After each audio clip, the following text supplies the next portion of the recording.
Guys, Jagaddhatri পুজো তো শেষ আর আমার কাকারও বিয়ে হয়ে গেছে, ঠান্ডাও পড়ে গেল, কিন্তু আমার কালী পুজোর ব্লগই এখনো পোস্ট করা হলো না। কি করব তোমরাই বলো, এডিট করার তো সময়ই পাচ্ছিলাম না। না ব্যস্ত অতটাও ছিলাম না, কিছুটা কুড়েমিও যোগ ছিল এর মধ্যে। যাই হোক, বলো তোমরা সবাই কেমন আছো? আশা করি অনেক ভালো আছো। আমার মতন কেউ মন খারাপ করে ঘরে আর তো বসে নেই। তাই বলো, এই বছর কালী পুজোটা কিন্তু আমার ভালোই গেছিল।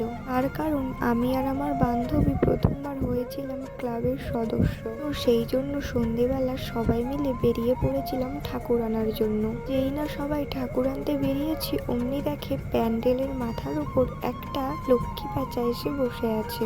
তাই হলো আমাদের কালী পুজোর প্রতিমা। আমাদের প্রতিমাটা কেমন লাগলো তোমরা কিন্তু অবশ্যই কমেন্ট করে জানাতে ভুলবে না। আর যারা যারা আমার প্রোফাইলে বা ইউটিউবে নতুন আছো, চ্যানেল আর প্রোফাইলটাকে সাবস্ক্রাইব করে অবশ্যই পাশে থেকো। তো ঠাকুরটাকে বের করানোর পর আমাদের ভ্যানে ঠাকুরটাকে তোলা হচ্ছে মণ্ডপে নিয়ে যাওয়ার জন্য। প্যান্ডেলটা এবারে ভর্তি লাগবে। তোমরা কারা কারা কালী পুজো খারাপ কাটিয়েছো কমেন্ট করে জানিও, কারণ যারা যারা খারাপ কাটিয়েছো তারা ছাড়া বাকি সবাই আশা করি ভালোই কাটিয়েছে। কালী পুজো আর পিঠে বোম ফাটানো হবে না সেটা কি কখনো হয়?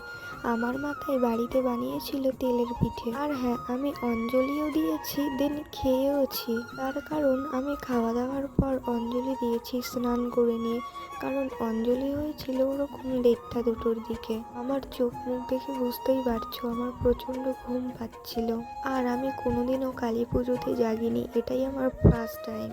তো সেই জন্য চুপচাপ শান্ত মাথায় আমি বসেই ছিলাম আর মায়ের পুজো দেখছিলাম। তো ঠাকুরের আরতি করা কমপ্লিট। তোমরাও কারা কারা কালী পুজো করেছো অবশ্যই কমেন্ট করে জানিও। অঞ্জলির পর ফাইনালি শুরু হলো হোম করা। তখন বাজে প্রায় রাত 3:30-4টে। পুজো শুরু হয়েছে সেই 11:30টার সময়, আর পুজো শেষ হয়েছে পুরো ভোর 5টার সময়। আমি তো বলতে গেলেই চলে হোমটাও কালী পুজোর প্রথমবার দেখলাম। বসে বসে এতটাই ঘুম পেয়ে গেছিল যে 3-4বার চা খেয়ে নিয়েছি। হোমের আগুনটা দেখো গাইস, কত সুন্দর জ্বলছিল। তো ফাইনালি হোমটা শেষ হয়ে গেল। ঠাকুরমশাই সবাইকে হোমের ফোঁটা নেওয়ার জন্য ডাকছিল। তারপর আর কি, ভিডিওটা এই পর্যন্ত। ভালো লাগলে লাইক, কমেন্ট, শেয়ার, সাবস্ক্রাইব করে জানিও। দেখা হচ্ছে অন্য ভিডিওতে।